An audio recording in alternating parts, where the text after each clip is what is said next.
Audio Jungle.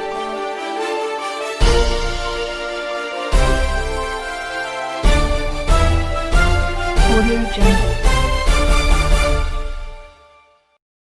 Mokama विधायक अनंत कुमार सिंह के ऊपर जो मामले दर्ज हैं उसमें सबसे बड़ा मामला है उनके पैतृक आवास नदवा में AK-47 और हैंड ग्रेनेड के बरामदगी का।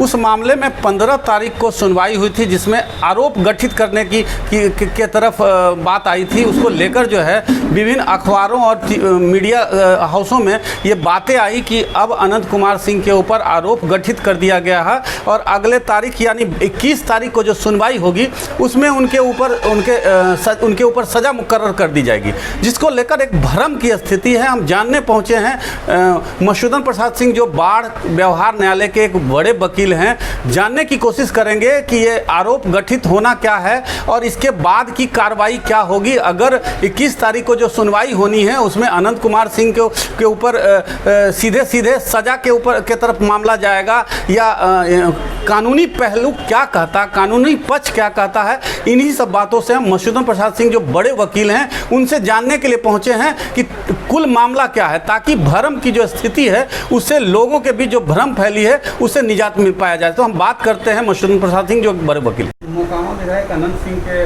मामले में जो 15 तारीख को सुनवाई हुई उसमें मामला आ रहा है कि आरोप गठित हो गया।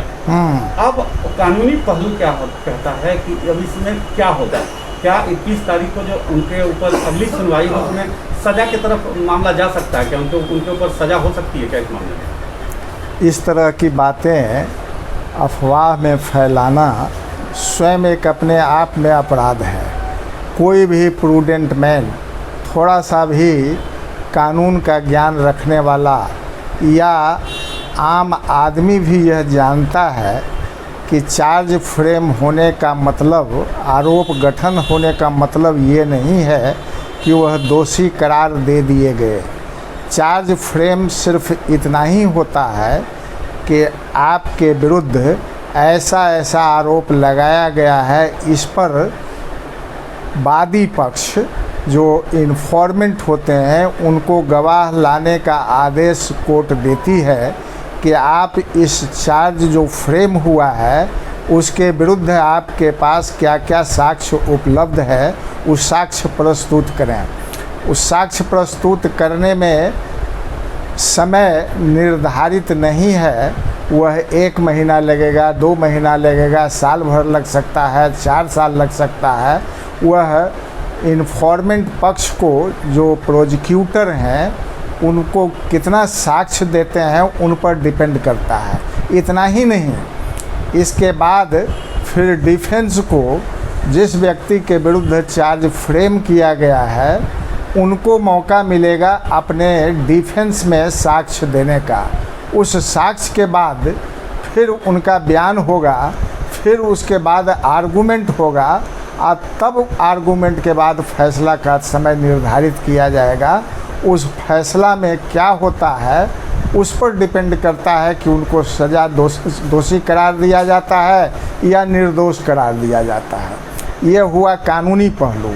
अब केस के मेरिट के संबंध में जहाँ तक जो जानकारी मुझे है उस मेरिट पर मैं तो अभी कुछ नहीं बोलना चाहूँगा, लेकिन हम जानते हैं, हम समझते हैं कि जिस तरह का आरोप लगाया गया है वह आरोप कभी भी किसी भी एविडेंस से प्रोसिक्यूशन पार्टी उसको सही सिद्ध करने में सफल नहीं होगी। यह मेरा अपना व्यक्तिगत ओपिनियन है, क्योंकि मैंने उनके सारे चार्जशीट, गवाही, जो बयान दर्ज किए गए हैं 161 दफ़ा में, उस सारे गवाहों को भी पढ़ा है, देखा है। उससे मुझे यही लगता है कि अभी चार्ज फ्रेम होने के बाद भी प्रोसिक्यूशन पार्टी को बहुत से साक्ष्य देने होंगे जिससे केस उनका सिद्ध होगा।